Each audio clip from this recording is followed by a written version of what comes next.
Great job, Emma, Kruthi, Dikshita. Emma, can you say the sounds of this phonogram?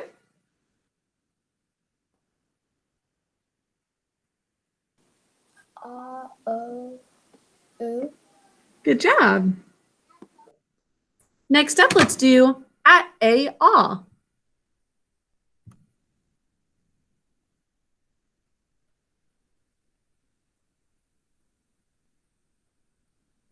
Sahanasri, would you say the sounds of this phonogram? A, Excellent. Next, let's do I-E. I-E. And Marcus, I'd love for you to say these sounds. What sounds does this phonogram make?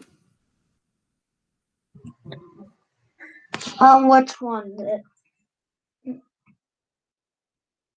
Oh. A, two-letter A. Now this is just the single letter here. Repeat after me, please. I-E. I-E. Perfect. And finally, what's the last vowel we're missing? Well, kind of a vowel and a half we're missing. Kruthi? Yeah, I-E. Good. Yeah, I-E. That's the one that I was saying. It's kind of half vowel. Miss Garner. Uh-huh. Like, when are we going to start the spelling words that we do for fun? Pretty soon. Let's see. I believe it's going to be, a little further away than you might think. May 20th. May 20th. Okay, finally, let's do U, U. What's May 20th again? Like push. May 20th is, May 19th is our last day of normal spelling lessons. May 20th is the first day that we're going to start like fun lessons where we kind of just choose different words that we would want to do. Samhita?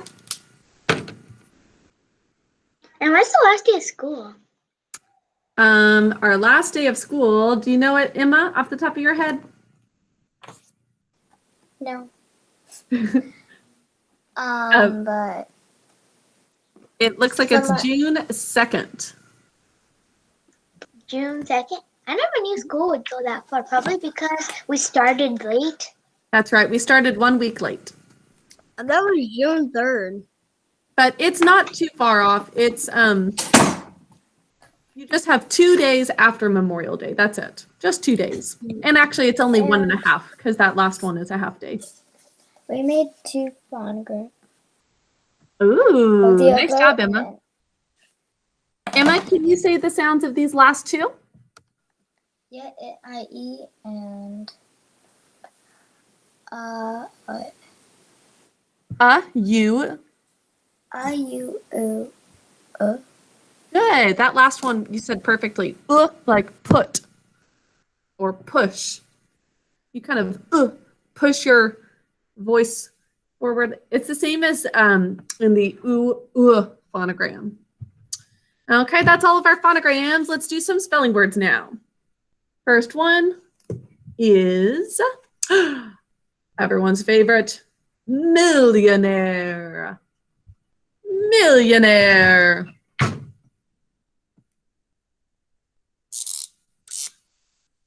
Alina, sweetie, can you take the scarf off since I can't see your uniform? Thank you. Millionaire.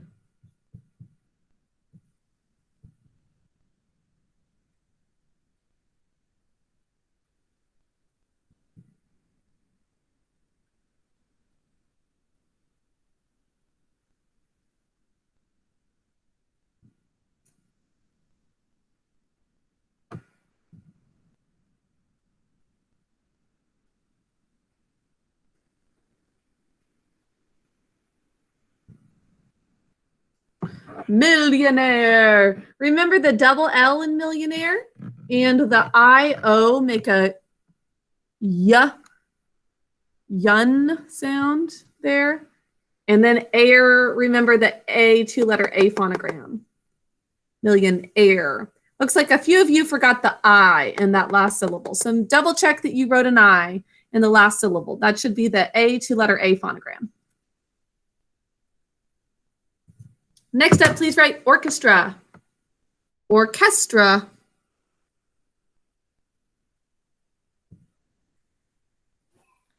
Miss Garner, I have to leave at 9 o'clock. I have a little appointment. You have to leave at 9 o'clock. Okay, I am recording the class right now, so you'll have to watch it later, okay? Yeah. How about you finish up your review with us, but then you will have to leave when we start the new spelling lesson. Okay. Okay? Orchestra. Check that your spelling matches mine.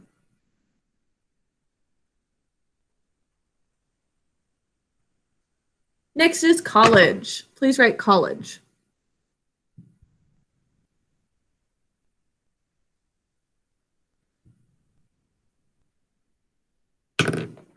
College.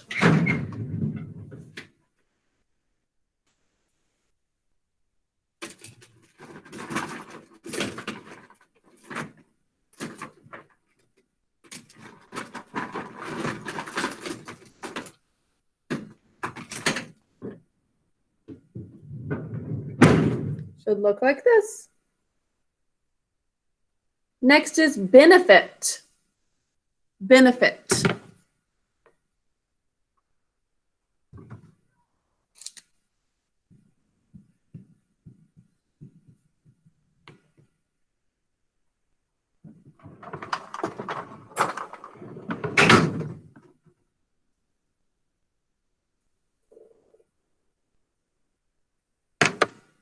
Benefit. Next up, please write beneficial.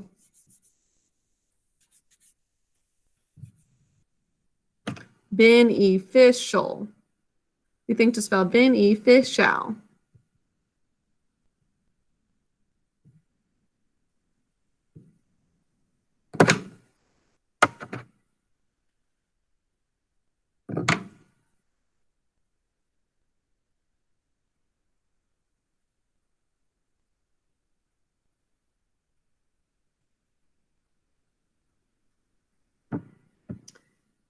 Harika, for benefit, make sure you have a t at the end.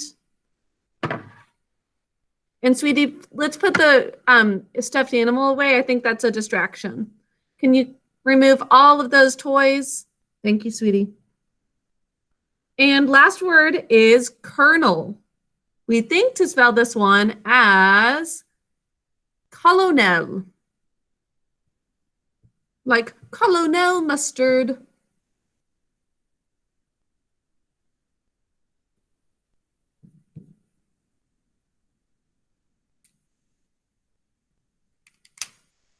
Colonel, we think to spell. Tig, it's okay. You can turn the camera off for a second if you need to. Yes, Amhita. She just got out of the bath. And she was escaping. Baby on the loose. To say the truth, I used to think that this colonel thing meant. I always pronounced it colonel instead of colonel. I don't blame you.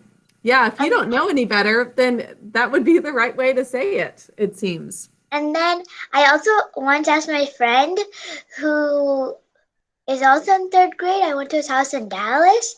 I asked him, what does cool even mean? And then he said, I think that means someone who has retired from their job. No, but that's a good guess for him. Aryansh, I like that you have the pronunciation of it in parentheses, and that's a homonym. Do you guys see that in this well-ordered language test yesterday? Kernel, like a kernel of corn, and this type of kernel. Okay, Let's erase our boards now. Great job if you got those right today. And let's get started on a new spelling lesson.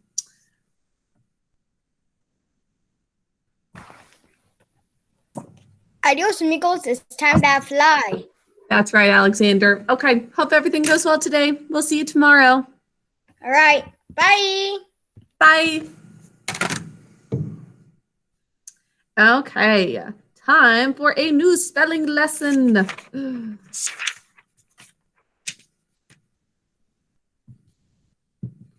Show me what you got. Paper and pencil. Binder and pencil. Ready for a new spelling lesson? Yes, Creepy? So what's the last day of school? June 2nd. Okay. Are you stressed out over that, Aryansh? Why? I thought it was May 21st. Oh, no, I'm sorry. That's a big disappointment. That's way off. Oh. Yes, Aryansh? The exact reason why I want it to be, I want that it should be school over today. Because I want to be over now. Aryansh, I'm offended. What? We have more learning to do, Aryansh. How much? I thought school would We have end by 4 the more end of weeks. the That's first it. Just 4 more weeks of school. At least that's not bad. Oh, but maintain a positive attitude, because if you have a positive attitude and you're excited about school, it's going to be like time is flying by this last month. And then it'll be summertime, and then you'll be back in school next year. That's a great feeling. I hope you guys will be excited about being back in person. Who feels like they're excited for that? I know you're probably more excited about summertime, but also excited to go back in person, I hope. Saha Nasri? June 2nd is my brother's birthday. Oh, that is a special day to have your birthday on the last day of school, where everybody's so excited, ready for summer. Yeah. Okay, well, let's get started on our spelling lesson. Tyke's got a little visitor for his spelling lesson. Our first word today is foreign. Would you all say foreign? Foreign means it's of or relating to something outside of your country. So while we're in the United States, anything outside of the United States we would call foreign. But if you're living in a different country, then maybe the United States is foreign to you. Samhita? Didn't we already do this word? Maybe. Do you remember how we think to spell it? Foreign. That's right. I guess we did maybe do it already, but our spelling program's weird that way. For example, there's, we're gonna have the word immediate soon, and we just had it as a spelling word. I don't really get it. Okay, so our word is foreign, and you're exactly right. We think to spell foreign. Kind of think of reigning over a kingdom. Foreign. Sound it out with me. Foreign. 2 syllables. First syllable is or. 2 sounds with the or phonogram. And next syllable is a. The a is a e that we do not use at the end of English words. And the n is 2-letter n, used both at the beginning and end of a base word. Okay, foreign. Pick up your pencil and write it. Yes, Tig? I have a problem. What's the problem? All of the pencils I packed, they're all either broken or out of lead. Uh-oh. Do you have any other writing instrument nearby? Even a pin could actually be fine for spelling because we'll cross it out if there's mistakes anyway. I know, I do not. Do you have a pin? Okay. Possibly. Wait a minute. What's this? Yeah. Yeah! He left himself I on think mute. that's the sound of triumph. You found something to write with? Nice. Okay, everyone hold up foreign when you're done. Great job, Alina. Foreign.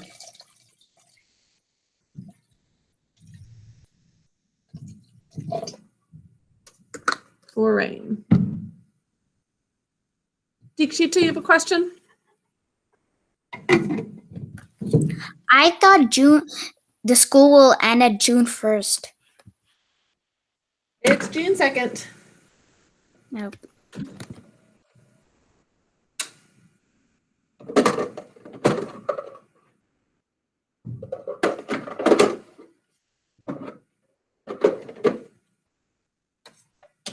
I'm trying to make some more coffee. Okay, foreign.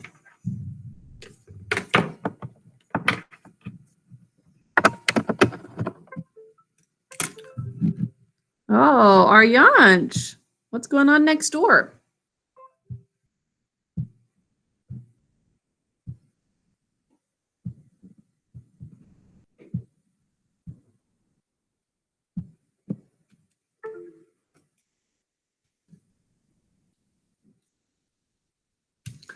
Okay, let's write foreign.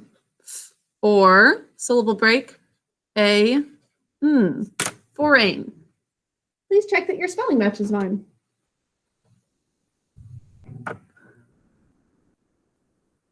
If it does not, please cross it out and rewrite it. And could I have Samhita mark the word for us? Underline the or Correct? and then underline the A-E. Good. AE that we do not use at the end of English words. And then also underline two-letter N that we use the beginning of a word at the end of it. So Both at the beginning and end of English words. beginning and end of words. And I think that's it. That's right. Actually, one more thing. We say for in, so this is a thinking cap. And it's an adjective describing a noun or pronoun. Mm-hmm. Now, to make it a noun, a person who's from a foreign country, we would say foreigner. So we're going to write that one next. So foreign, and then you're just going to add earlier of her as a third syllable. Please write foreigner. And you're going to make a third syllable with earlier of her. Foreigner. One who is from a country different than your own.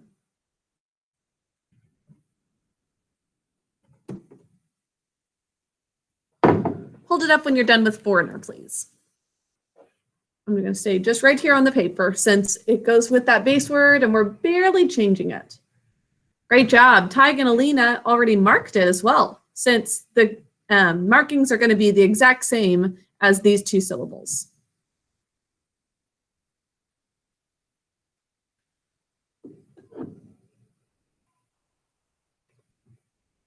Great job, Sahanasri. Marcus and Kruthi, it looks like you're still writing. Can you hold it up when you're done? Thank you.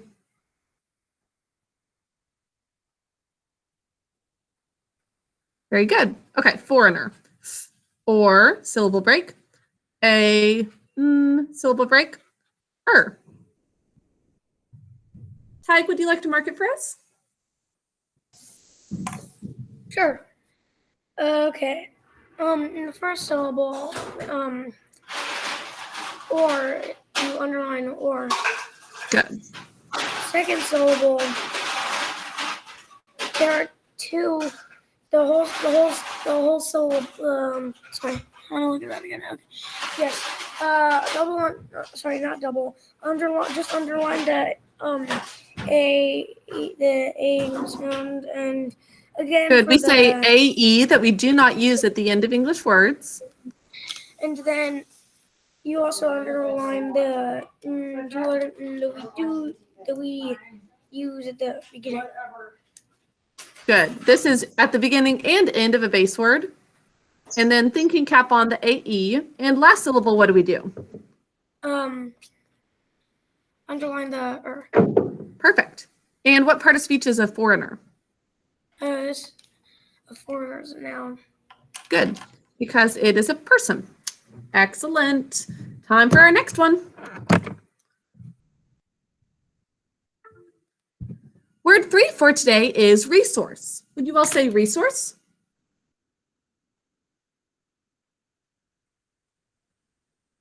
Probably all of you have heard this word before, resource. Right? There's like a natural resource would be like oil that you would have in the ground or water. And you might have a resource when you are researching things, like a certain book that you're using as a resource. Basically, well, it's used in a lot of different contexts, but it's something that helps you in a way, a resource. Can you sound it out with me? Resource. Resource. 2 syllables. Re, first syllable. E, 2 sounds. E is in an open syllable saying its name. Next syllable. S, O, S, 4 sounds. The O sound is ow, o, oo, resource. And then we have r, and the s is k, followed by a silent final E, job 3, makes it say the second sound, resource. That second syllable is spelled exactly the same as the word source. Like what's the source of information? Source. Please sound it out as you write resource. Remember to use ow, o, oo, for the resource sound. To drag it out like that makes it say that O sound.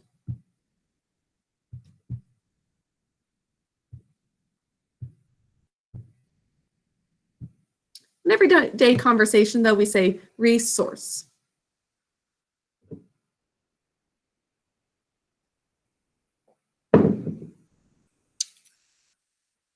Hold it up when you're done, please.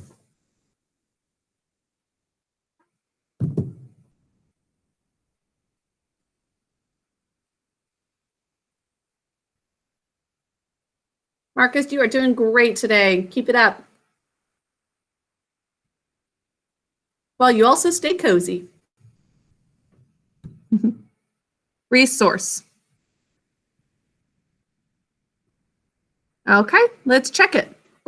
E, syllable break. S, O, S, silent final E. Resource. You could think of it as resource, if that helps you too. I think that we had source as a spelling word before, right? I believe so. Okay, Deekshita, would you mark it for us? You underline the E. You double underline the second syllable E.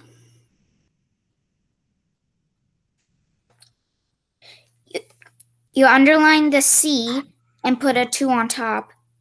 Good. And the silent finally is a job 3. Finally, what about this phonogram? Underline the OU phonogram. Good. Can you say the sounds with me? Ow, o, oo, Ow, O, oo, Correct. And it's not really saying any of them because we say resource. So what are we going to do? Thinking cap. Perfect. A resource is a noun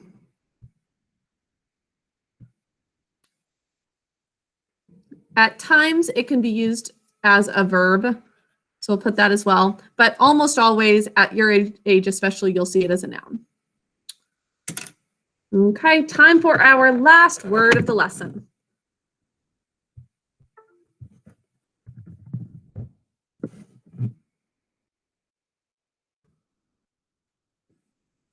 Our last word is vicinity. Can you all say vicinity? Vicinity. Who's heard of this before? No? Okay, it's the area around something. Like specifically right around something. So you could say, we have a park in the general vicinity around our neighborhood or of our part of town. Like there's a park pretty close by. It's in that area.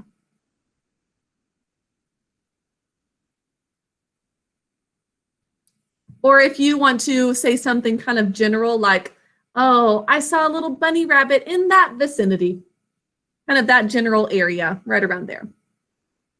So the word is vicinity. Sound it out with me. Vicinity. 4 syllables. Vicinity.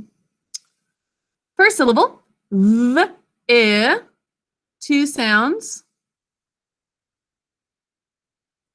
Basic code. Next syllable, s, I, n, 3 sounds. This is a k-s.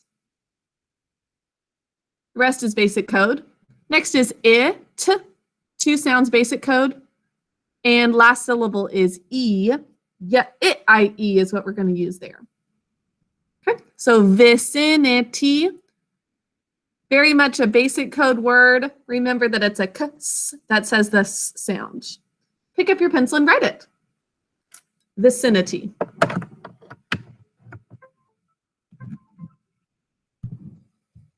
Tig, what were you trying to draw out on your board? Yes, but An example of vicinity. I don't know if this is 100% accurate, but everything else is you. Or maybe we won't need them too much. I don't think it's accurate. But here I am. You and then where you should be? No, where the other person should be. Oh, like the 6 feet away COVID thing? Yes. So yeah, I guess according to those rules, you would not want to have anybody in your vicinity right around you. You could kind of think of it that way. Vicinity. V, syllable break. S, n, syllable break. It, syllable break. E, vicinity. Check that your spelling matches mine. Ariane, would you like to mark it?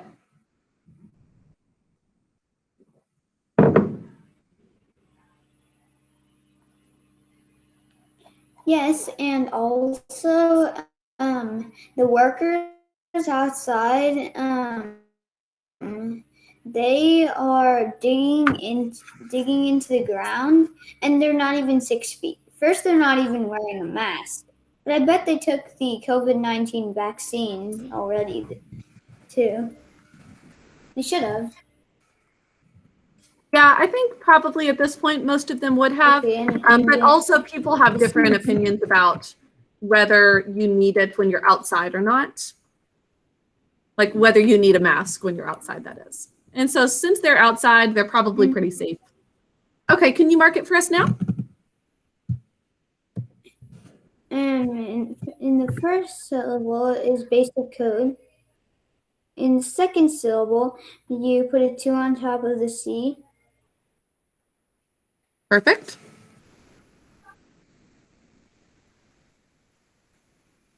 The third syllable is basic code. Correct. In the fourth syllable, there's a 3 on top of the Y. Perfect. And this one is kind of hard to probably pin down for part of speech, but it's a noun. It's a very general word, but it's a place basically. It's generally the place right around you. or right like in one specific area close by. Okay, let's write them in cursive now. We've got foreign, foreigner,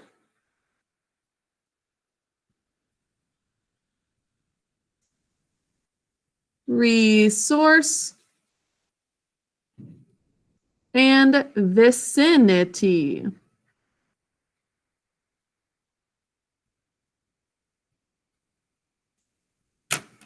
There they are.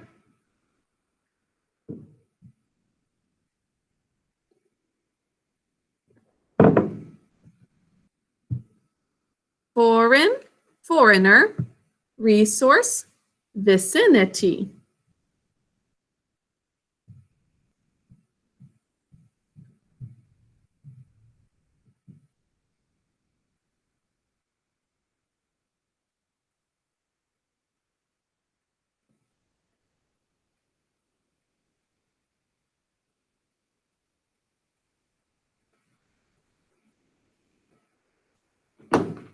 Thank you, Deekshita, for showing me your beautiful cursive.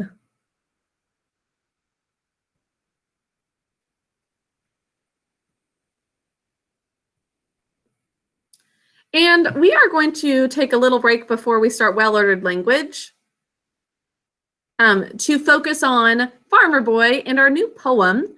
And we did the first stanza in cursive yesterday. I'd like us to do the second stanza today. Let me get to our poem.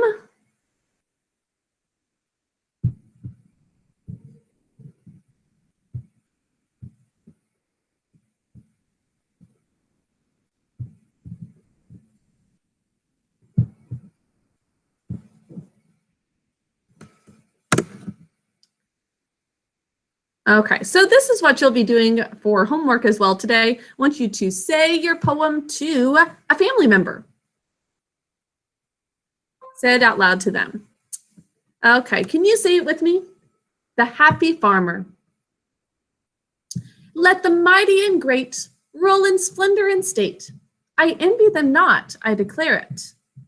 I eat my own lamb, my own chicken and ham. I shear my own sheep and I wear it. I have lawns and green bowers, fresh fruits and fine flowers. The lark is my bright morning charmer. So God bless the plow in the future as now. A health and long life to the farmer. Oh, it's playing in my head like the song that I played to you guys a little bit. So you can kind of practice it that way if you'd like.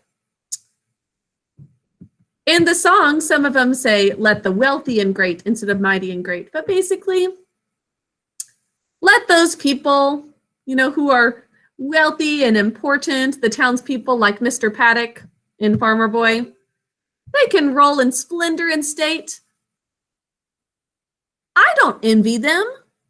The farmers think, I've got a great life. I don't envy those wealthy people like Mr. Paddock. I eat my own lamb, my own chicken and ham. I shear my own sheep and I wear it. Almanzo, he's proud of what his father does and he wants to do the same. He doesn't envy the townspeople who have an easy life, and he doesn't envy the people who maybe have more money. He likes the freedom in his farming work. I have lawns and green bowers, which is like this kind of shaded area. Fresh fruits and fine flowers. The lark, a bird, is my bright morning charmer. That's his alarm clock. So God bless the plow in the future as now. A health and long life to the farmer. Josiah, would you like to say the poem for us?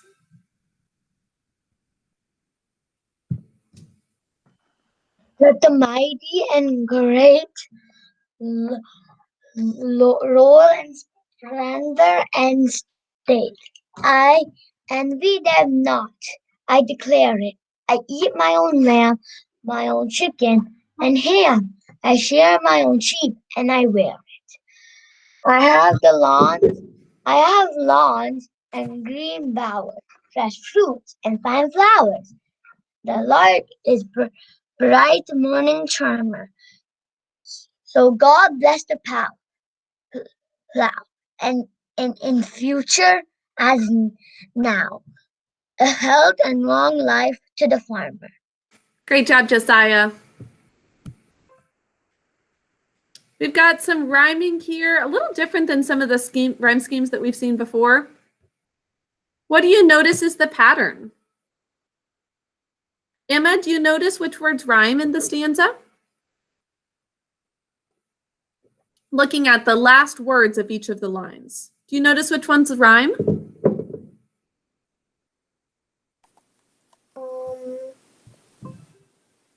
Look at their last words. Great state. Do those rhyme? Great and state.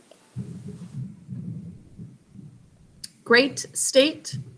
Yeah, those do rhyme. Oh yeah.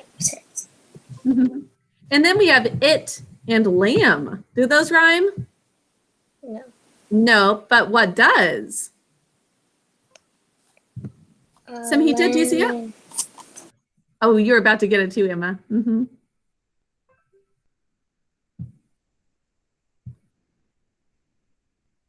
Or Aryansh, do you see it? Wait, can I say it? It is lamb and ham. Lamb and ham, you got it. And then declare it rhymes with wear it. So the first two rhyme, and then these two rhyme, and the third and sixth rhyme. And let's see if it's the same with this. I have lawns and green bowers, fresh fruits and fine flowers. The lark is my bright morning charmer. So God bless the plow, in the future as now, a health and long life to the farmer. Same pattern. Do you see that? Same pattern. It's a very nice poem, I believe. Let's write the second stanza in cursive. Starting with, I have lawns and green bowers. We wrote the first stanza yesterday, so we're going to start there. I have lawns and green bowers is the first line. I have lawns and green bowers.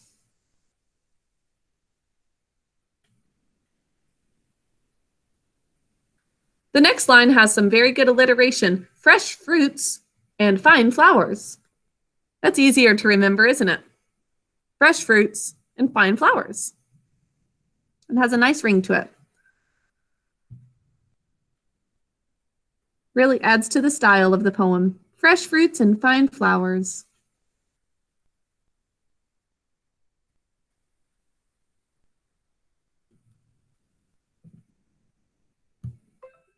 The lark is my bright morning charmer.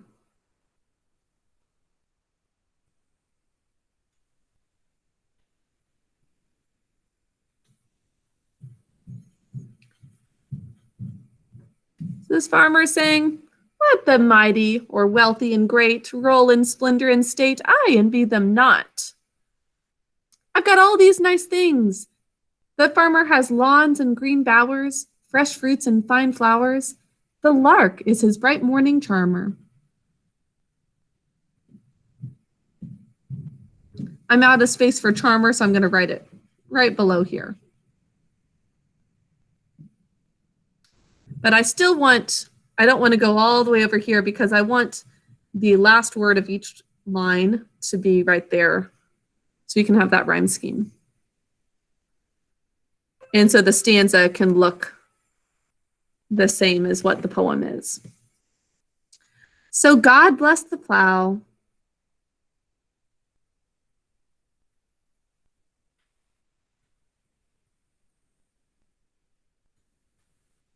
And he doesn't really, oh, sorry. Needed to drop that down a line. He's not really saying the plow so much as the farmer,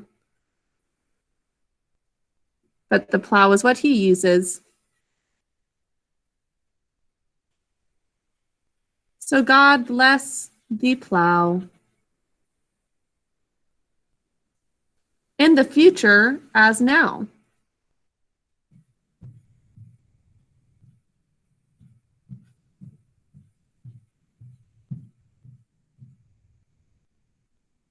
There's 2 dashes there. A health and long life to the farmer.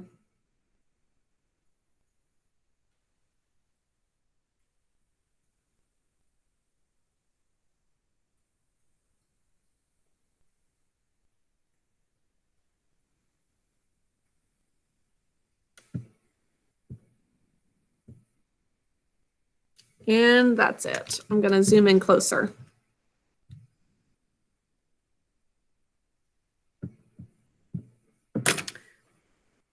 Are any of you all thankful for the farmers?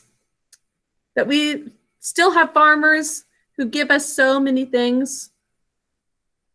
What are some things that farmers are responsible for that we use every single day? Or pretty frequently? Josiah, what are some things that farmers are responsible for in your life? Milk, grains. That's right.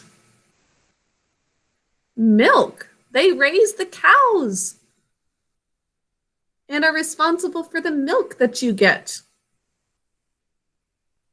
What else, Samhita?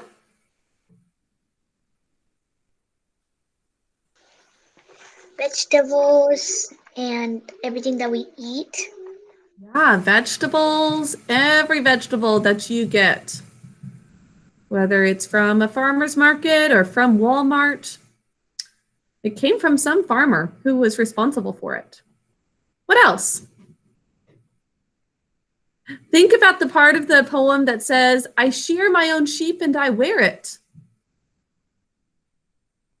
What else are farmers responsible for? Alina? Clothes. That's right, your clothes. Farmers are responsible for. Maybe if it's wool, they actually had those sheep, or if it's cotton, they've harvested that cotton to make clothes out of. Tig, do you have another one? Fruit and vegetables Yes, definitely. and crops like that. And crops and stuff like that. Yeah, fruit and vegetables, any meat that you might eat as well. Dikshita? They'll make the chicken and ham. Yeah, the chicken and ham.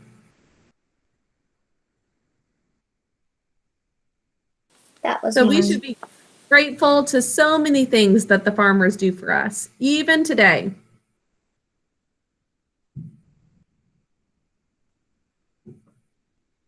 Not just in the past, but we want a health and long life to the farmers in the future as now.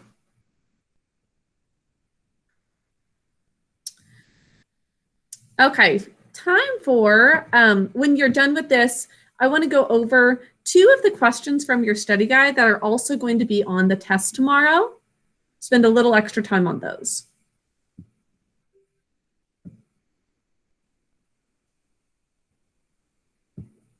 Give me a thumbs up if you finished the stanza. Forgot to put the quotation marks at the end of it. Looks like Arshab finished, Marcus and Tig finished. Very good. Can I see your stanzas, boys? And then we'll take another minute or so. Thank you, Marcus. Nice.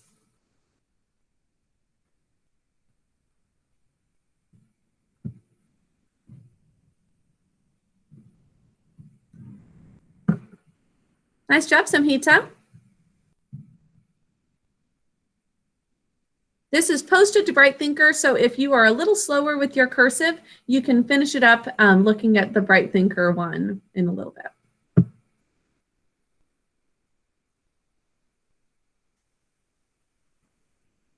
Okay, so I am going to stop presenting at this time. And if you still are working, I know, Emma, you're still working on it and you worked so hard. You can finish it up from Bright Thinker later today or tomorrow, okay? And my camera's not working, so I'm gonna leave and come right back. No! No, teacher.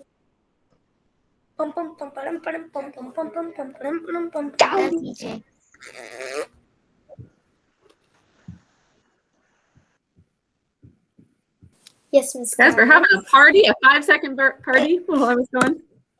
Ty took over the whole entire class. Ty took over the whole entire class. Again. Ty's the new teacher. Okay.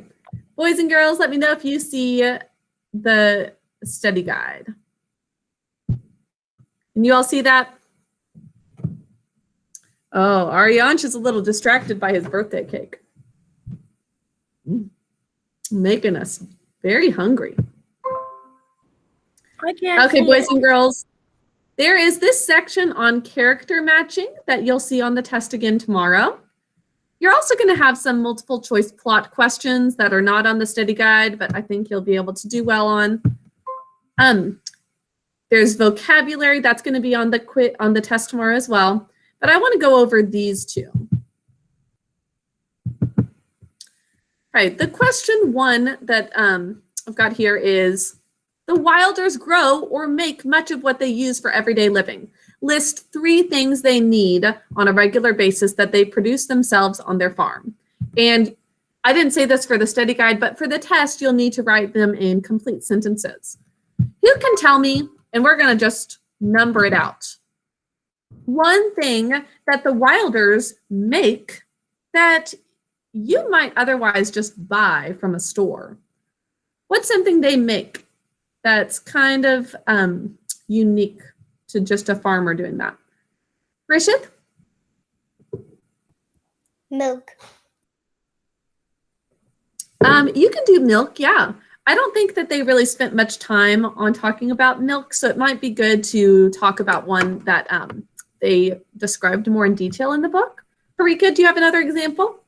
The butter making process. Yeah, they did spend quite a bit of time talking about butter, right? And also Remember how Almanzo had to churn it and he was tossing it back and forth like it was a rocking chair? Yeah. And also I have another one. Okay. The Wilders make their own butter. And Almanzo churned it himself. That could be one, butter. What's another one? Let me get to another student, okay, Harika? Emma, do you have another example? And when they shoot the sheep for clothes. Yeah, they sheared their own sheep and got wool from it to make clothes. And Alonzo got another sheep, so he would be He would win. so he could win. Yeah. I know, that was really clever. We could say, mother makes their clothes from the wool from their sheep. Something like that. They make their own clothes. Ariansh, what else?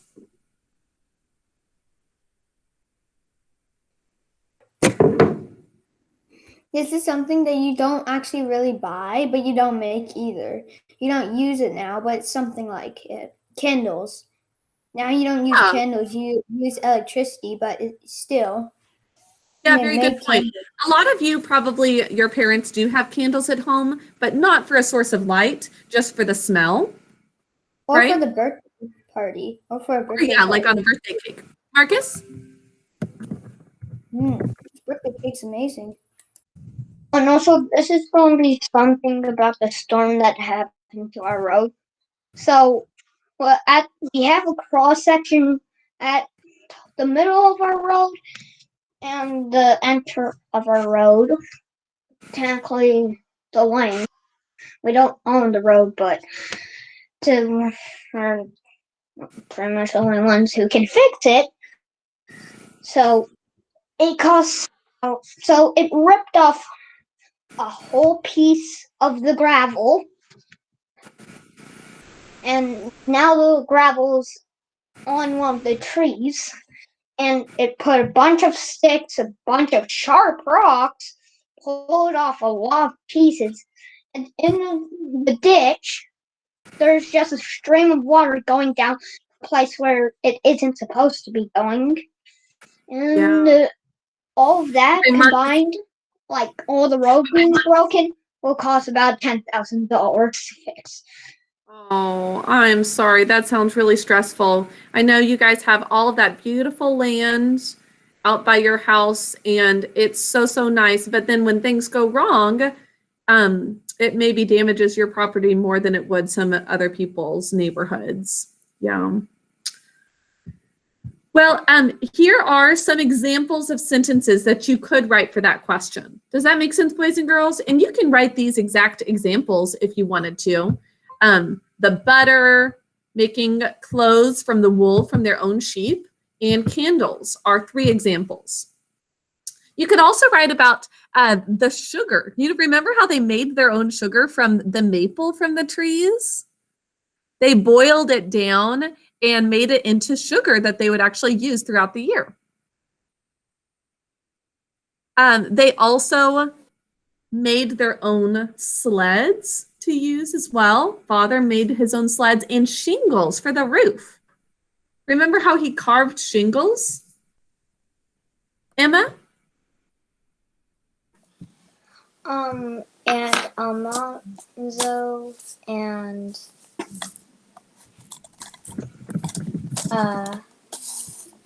whenever their parents went on vacation, they ate all the sugar. They did. And they ate the store-bought sugar. So there was the sugar that was from the maple trees, and that wasn't quite as special. But then there was store-bought sugar, and that's what they ate up so much of. Those kids. That was a really good moment. Aryansh? That was As really Alice funny. said, they didn't eat all of the sugar. There was still some sugar left remaining. That was technically the truth. Yes, I don't really Did any think of so. you guys like that part kind of best in the book? I thought that was so funny. So those are some other examples that you'll want to write whole sentences based off of them. What, Tig? That was my favorite chapter. Yeah, I loved that chapter too. And then straight after the sugar, they're all screaming, "Let's eat a watermelon!" And they kept saying, let's make another cake or make more ice cream several times in one day. They have of course, helmets for their heads, but I got a watermelon to keep me safe. Okay, let's go over the next one. That was also one you have to write a little bit more. Write some sentences about one of the lessons that Almanzo learns as a child. Here are the lessons. You could either write about patience. How did he have to learn patience? The value of money is another lesson he learned. Telling the truth is the third option. Okay, so let's write some examples of each of these. Patience, value of money, and telling the truth. So we want to include some examples from the book, some specific things that happened to Almanzo to help him learn these lessons. Can you think of anything that really taught him patience in the book? Harika? I actually don't have the one for patience, but I have for value of money. Okay, let's hear from that. We'll skip to that one right now. The dog, when the dog came, it supported the money from the burglars. Yeah, so the value of money for that one, they did the Wilders learned to keep money in the bank, right? Yeah. Because of that, when the burglars came, that's a good point. But for the value of money, it's more about like, it takes hard work to earn money. Can we think of some examples with that? Harika, can you think of another example with From the him learning about that? Independence Yes. Day. Say it again. On Independence Day, Armando's cousin Frank, he made Armando take a nickel from his dad, but instead of a nickel, he got $50. Good. That's exactly right. So on Independence Day, Almanzo used his nickel or $50 for a pig rather than lemonade. And you could add on to that a little bit, talk a little bit more about him choosing something that has lasting value, and he actually made money off of that pig eventually, rather than choosing lemonade, which he would have enjoyed for a moment, but then it would be gone.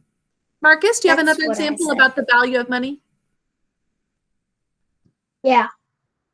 No, whenever he found the lost pocketbook, the father inspected it and said it belonged to Mr. Thompson or Mr. Paddock. I don't remember. Mr. Thompson. Thompson. Mhm. And when he gave it back to Mr. Thompson, he didn't take any money. He counted it though, and he was giving it back, so he's not a thief. He didn't take any money. Mhm. And did he just think, oh, I've got $200. I'll just go to a candy store and get $200 worth of candy? No. No. He What did put he it do in the instead? bank. He put it in the bank. That's right. He And then saved it. thought about buying a Colt. That's right. He saved the $200 he got from Mr. Thompson. You could talk about that. He was going to buy a Colt, which would have been a good use of the money, even though he ended up not having to because his father just gave him one. So I'm not going to write much more about that, but that's very good things about the value of money. Now, patience. It's been a while since we've read this chapter, but do you guys remember when we heard about on Sundays what they usually do after church time? Rishith, do you remember?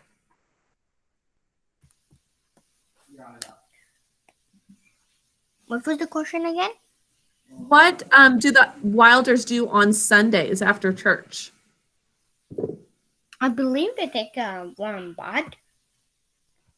They do that on Saturday nights. And you definitely do have to have patience for those baths, right? Because there's a long time of waiting between everybody taking it. But I'm thinking of Sundays, they sit around and actually don't do anything. So he has to learn a lot of patience, right? And I also have one for patience and one for telling the truth. Okay, let's hear it. Okay, for patience, remember whenever he found a pocketbook over there, whenever he went to Mr. Thompson, whenever the men were talking, he had to wait until they stopped talking. Oh, very good point. And we've seen that in a lot of parts of the book. He has to wait and let the grown-ups talk, and then he speaks up. And then about telling the truth for the pumpkin pie. Well, he almost told a lie, but then he just said the truth. Great point on that, Rishith. Okay, I'm going to put that one about he also has to wait to speak until the grown-ups are done talking. Until, we'll say, the adults finish speaking. And you know how he actually is always served last? The youngest has to be served food last. That's another way that he had to learn patience. The youngest in the family, right? And then telling the truth. The pumpkin was a great example of that. And we're about out of time, so I'm just going to put pumpkin, not a whole sentence there. But hopefully that gives you an idea. And then telling the truth also. Trying to think of some other good examples. The pumpkin is probably the best telling the truth example. So you just need to choose one of those to write about for the test tomorrow. So you can choose telling the truth and give an example, or more than one example if you can think of more than one. You can tell value of money, a few sentences about that, or you can choose patience and write about some ways that he had to show patience. Okay, I'm sorry, we're about out of time, so let's write our words in orthography. So take out that notebook, and then as we're doing that, I'll get a couple last questions, and then we'll be able to transition over to math. Okay, but right now we need to write our words in orthography notebook. It looked like Arianch, you had a question about that, and who else had a hand up? Harika? Go ahead, Harika. What were you going to ask or say? Actually, for the patients, I had one for when the cousins came over. He had to wait patiently because he was until the adults finished, even though he was very hungry. Yes, definitely. He had to wait for all of the adults to finish eating, and he even has to wait for the older kids to finish or to get their food before he eats. Yeah. And Christmas Day was really a good example of that because he kept waiting and he was hungry and he wanted the food so badly. And finally he got it and he was so happy. Yeah, and then he stuffed his entire mouth. That's right, he did. That is the biggest part of the book, I feel like. All throughout, Almanzo is a hungry boy. Okay, let's write our words in orthography. And Arianch, what were you going to say? I loved hearing these thoughts about the lessons Almanzo learned. You guys are doing great with those. For telling the truth, example, I don't really think so it counts as Almanzo had done it, but like when the mother and father were away, like they just ate all the sugar, and I think it was only Alice who told the truth, but yeah, I think it's a whole. I think all the kids get counted as they told the truth. That's a good point. Yeah, that one where the parents leave, they did tell the truth about the sugar and everything. They didn't try to hide it. Okay, let's write our words in orthography. We've got foreign, foreigner as the first two. Next is resource.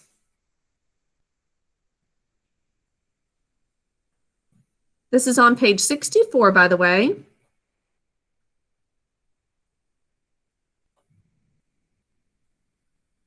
Resource and vicinity. Vicinity.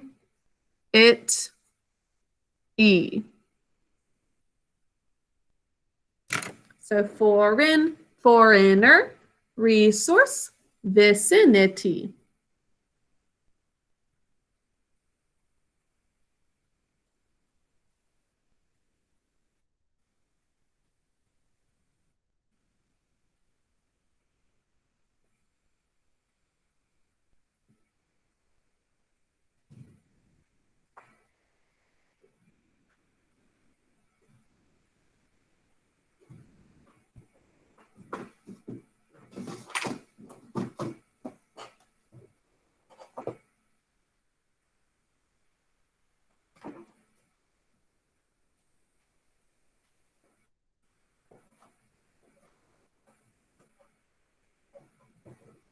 Oh, I was just thinking of another good patience example.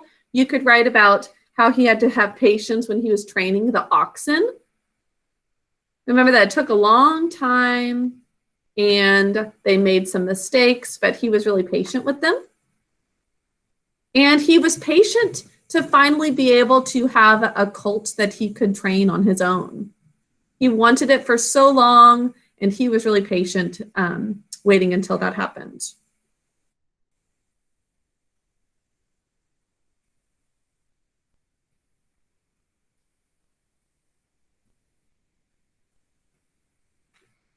Okay, let's move on to math as soon as you're done with these 4 words. Can you hold them up so I can see you finished orthography? Page 64, lesson 106. Great job, Tig. Can you add markings to them as well, though? Same with you, Sahanasri. Can you add the markings?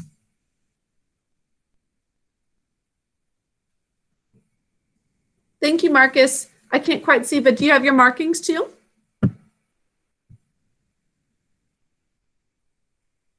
All right, thank you, Marcus.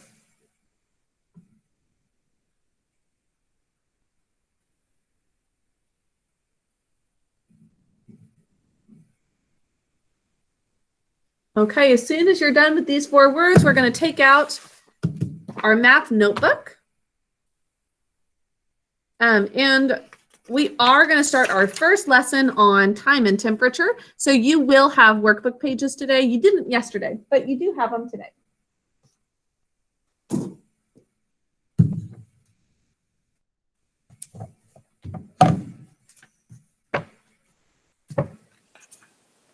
Yesterday, since we didn't do anything with our whiteboard, can we maybe do it today? With your whiteboard? I will let you know. I think that we probably would be able to do some a little bit. Okay, Karika? Actually, I have a doctor's appointment because I'm very sick and I have to leave right now. Right now, Harika? Yeah, it starts at 10. Okay, did your mom just tell you? Yeah. Okay, sweetie, you're going to have to go back and watch the math portion of this lesson, okay? Okay. I'm recording it, so I'll let your mom know that once you come back, hopefully you'll be feeling okay and you can watch the math part. Yeah, that's why I've been always leaving class. Okay, Harika, I hope you feel better. I'll email your mom about what you need to do later, okay? Okay. Bye. Bye. Okay, so we are going to be talking about telling time to the nearest minute. We were talking about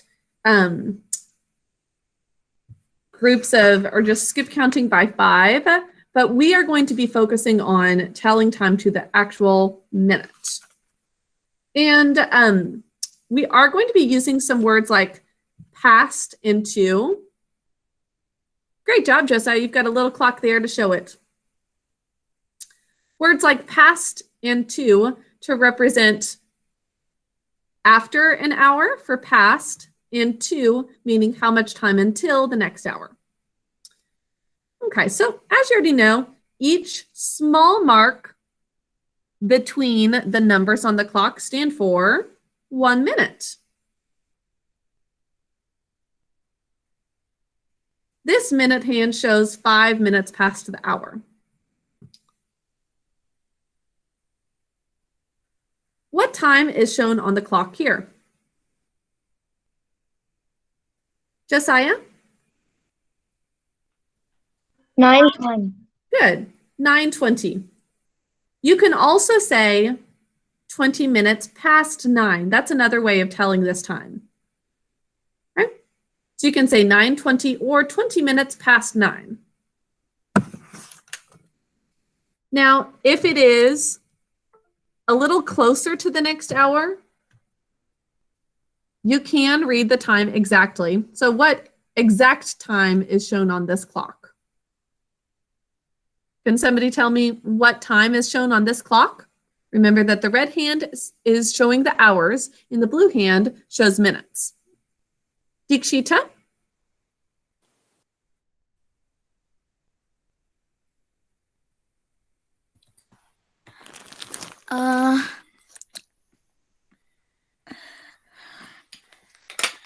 Uh, 7:40. Good job, 7:40. Now you can say 7:40 exactly, or you can say 20 minutes to 8 or till 8.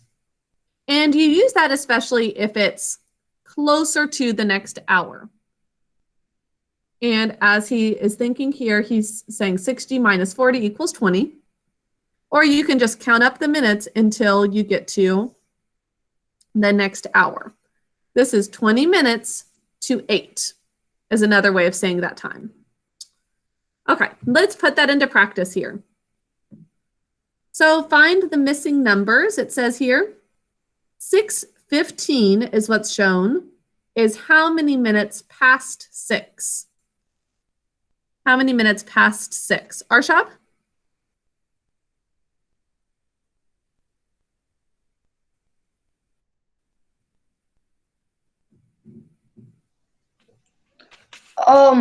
Question number 1.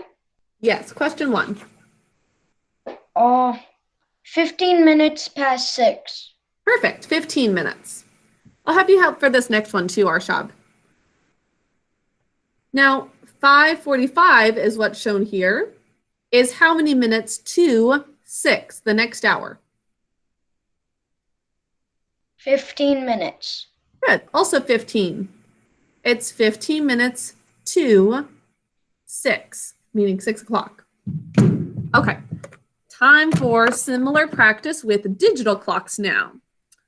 This one shows a time of 3:25. How many minutes after 3 is it? Tag? 25. Perfect. Can you answer the next one as well? The time is 3:30. How many minutes before 4 is it? 30. Good. 30 until 4 o'clock, the next hour. Now let's complete these using past or to. Remember that past means after the hour, and to means how many until the next hour. Sahanasri, would you read this one and choose whether we'd say past or to? Number 5. 8:07 is 7 minutes. 7 minutes past 8. Correct, past 8. And then what about this one? 2:37 is 23 minutes.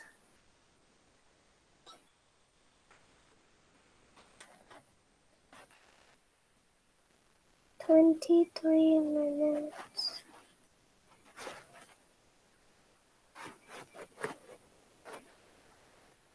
Less.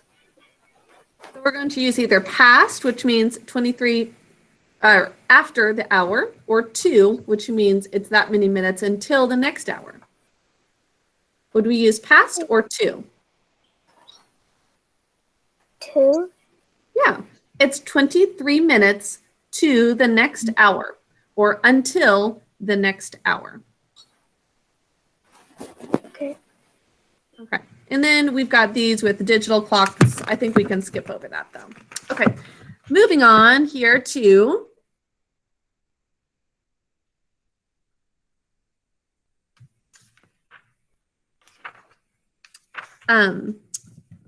telling the time in 2 ways. And being very specific, I don't really like the way that they've laid this out, but we want to be specific in telling time to the nearest minute as well. So let's have some practice of that. Remember that telling time to the nearest minute involves finding what number is pointed at here, and then if it is between 2 numbers, the minute hand is between 2 numbers, counting up where it falls within those little lines. Now let's do this one right here. What time is shown? We've got the hour hand past the 9, and the minute hand is between the 5 and the 6. And I know it's a little hard to see. We're going to mainly do some practice in our workbooks, but it is 2 lines past the 5. The minute hand is 2 lines past the 5. Marcus, do you know what time is shown there?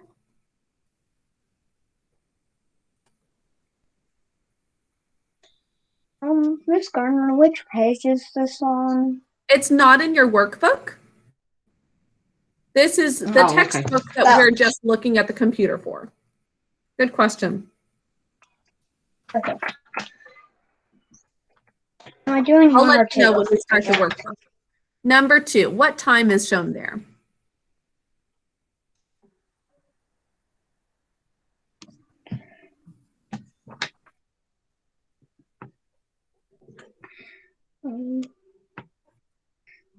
How many hours? So the hour hand is the red one. There's 9 hours, and there's 9 hours and 30 minutes. Not quite 30. So it's past the 5. Do you know how many minutes it would be if it was pointing at the 5? No. No.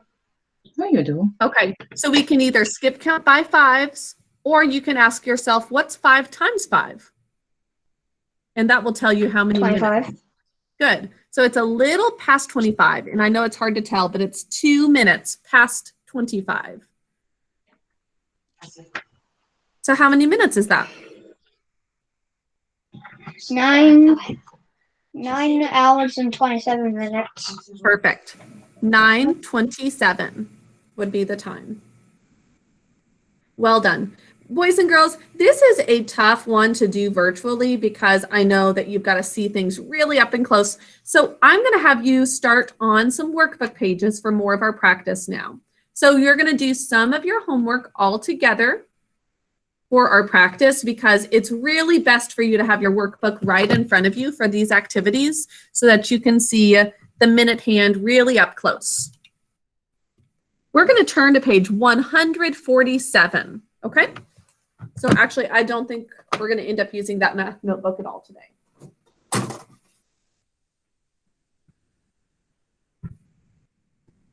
Give me a thumbs up once you're on page 147 in your workbook.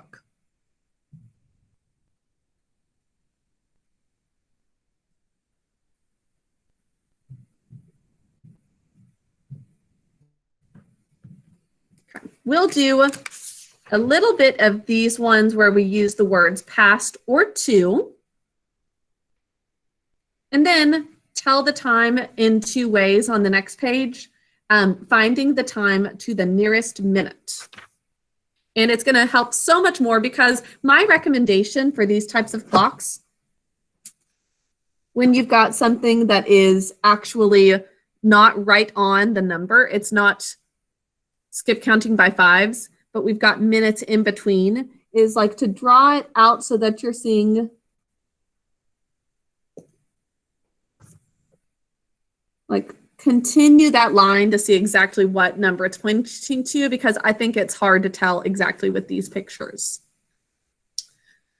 So let's start with this one. Okay, we've got, it's made a little easier for us because it tells us what the time is on the digital clock.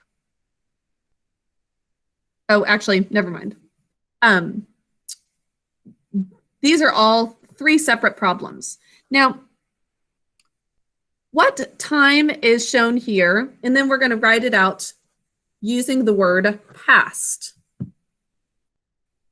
First of all, let's read this time. Ariant, what time is shown on this clock? 2:20. Perfect. I would recommend for all of these boys and girls writing it out normally like this. And then we're going to write it using the words past for this page and then to for the next one. Now, how many minutes past the hour is 2:20? Kruti? For this time, 2:20, let's rewrite it with the word past. How many minutes past the hour is it? What? Following this example of like 10:17 is 17 minutes past 10. Mm-hmm. Let's write 2:20 in that same way. So it's It would be 20 minutes. past 2. Good. 20 minutes past 2. Past the hour that we're currently on.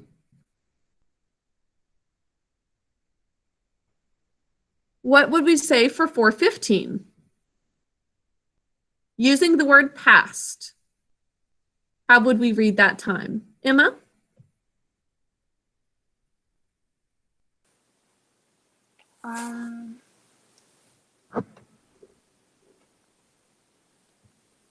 Let's see what the minutes are here. 15 minutes. So it's 15 minutes past what hour? 4 Good. hours. 15 minutes past 4 is what we'd write. Since this shows our minutes, and we'll say 15 minutes past this hour 4. I'll have you do this next one on your own, but let me give you a hint that it's 1, 2, 3 after the 1. That's what it's pointing to. I know that's a little hard to see. And if I were you, I would kind of draw that out a little bit bolder so that you can see exactly what minute that is. All right, let's practice this one though, this one now using the word to. This shows 6 minutes to 3, meaning it's going to be 6 more minutes until 3 o'clock. 6:28 is 32 minutes to 7. Just to have some practice of also reading the time on a manual clock like this, how would we read the time just normally on this clock? It is 6 minutes to 3, but how else would we read it? Ariansh?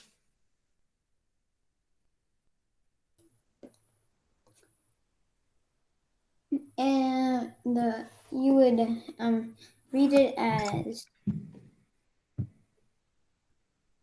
2:54. Good. 2:54. That 11 would be 55 minutes, but it's 1 before it. 1 minute before 2:55. So 2:54 is the answer. But if we're going to use that word to, we would say it's 6 minutes to 3. That's the next hour. So with these, we're going to say how many minutes it is until the next hour. Let's put that into practice here. On the next page, number 4. First of all, let's read this time normally and then rewrite it as how many minutes until the next hour. Alina, could you first of all read the clock telling us what time is shown? It is 8:30, 8:35. Good. Yep. I would say it's right on that 7. So 8:35. Now, how many minutes to the next hour or to 9 o'clock? And actually, you know what? I really don't like these little clocks because we'll stick with 8:35, but I would also understand if you read that as 7:35. It's a little unclear. But go ahead, Alina. So there is 25 more minutes till 9. Good.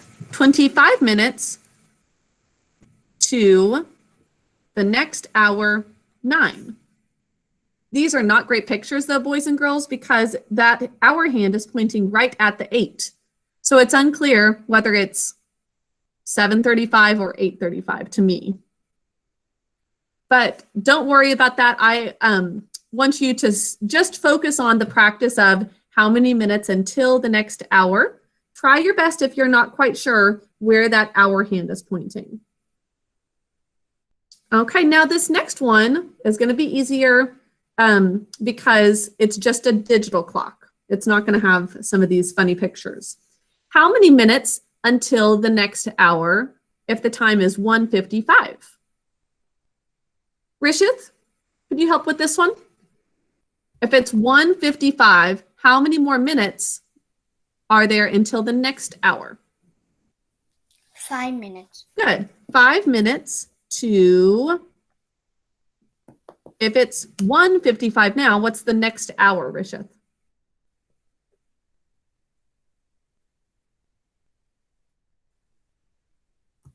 2. 2. Very good. 5 minutes to 2. I'll have you do these ones on your own for homework. The rest of this page, either using past or to. As a general rule of thumb, our math workbook doesn't really make this clear, but in general, if it's before 30 minutes, you would use the word past, because you're thinking, for example, with this one, oh, it's 3:22. It's 22 minutes past 3. But if you're 10 minutes away from the next hour, like this one, like if it's 6:50, we're going to say 10 minutes to 7, since it's almost to the next hour. So we're going to be using the word to. So that's a little unclear in this, but just as a general rule of thumb in life, if we're almost to that next hour, we would use the word to, as we're talking about how many minutes until the next hour. But if you're anywhere on this side of the clock with your minute hand up to 30 minutes, you would use the word past. Okay, let's drop that pencil for now because I want you to do this for homework, doing that past and to practice. And our last part of what I want us to practice together is page 149, telling the time in 2 ways.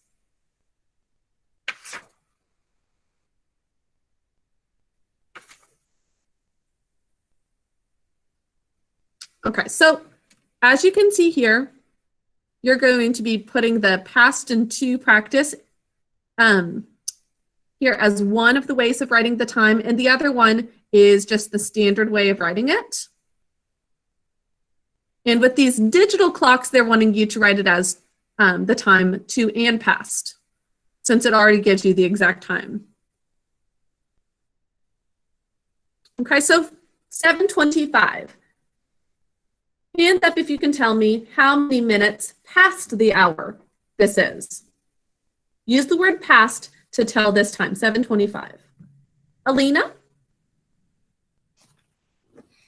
It is 25 minutes past 7, and also your screen is kind of blurry. And can you put your the math workbook a little bit down? You know what, sweetheart? I don't think that the screen should be blurry. It's not blurry from my end, so it might be on yours, but I definitely will roll it down. It is blurred for me too. Okay, I'm not sure what I can do about that. It looks like for a few of you it is, but we're going to have to persevere. So listen as we're writing on page 13 in your workbook, 25 minutes past 7. Josiah, can you tell me what the time would be using the word to? For 7:25, how many minutes to the next hour?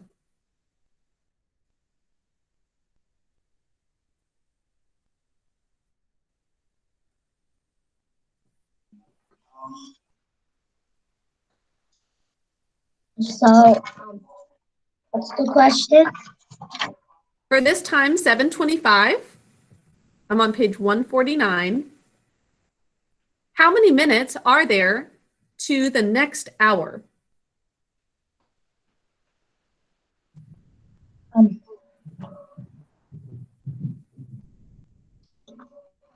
Here,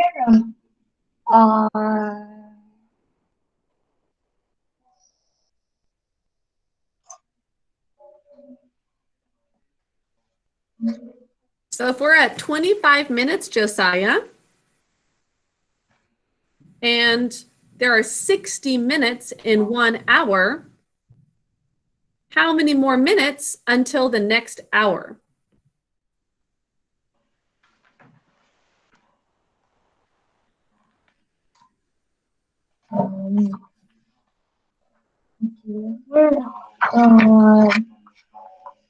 You can write it out if you need to. 60 minus 25.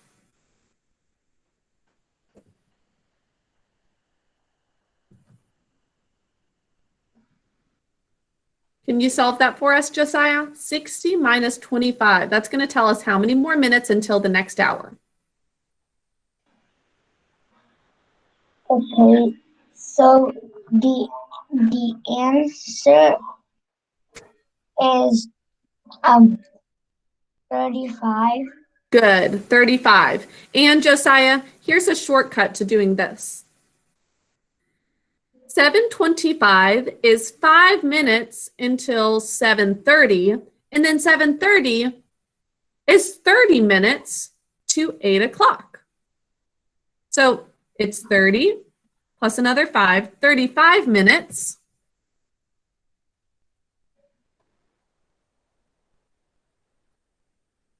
And then 2, what's the next hour? If it's 7:25, what's the next hour?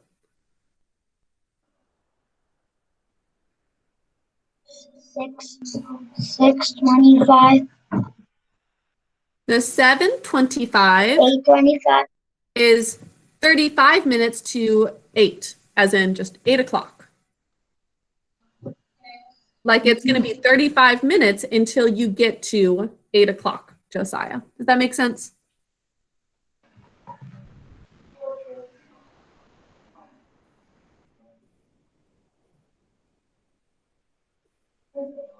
Okay, we're going to have to stop there. The rest of this should be pretty similar to the ones we just did for practice. There is this new part of drawing in the minute hand to represent the time. And we're probably going to end up using our workbook quite a bit for this unit, boys and girls, because it's going to be difficult for you to look at the camera and see the time with these clocks and everything. And with having the workbook, you can see it really up close. So probably that's what we're going to do from now on. Some of the workbook pages we'll do in class together. Or at least the ones that have the clock. Okay, any questions before we go? So you're going to finish up those things, those pages that we just started together.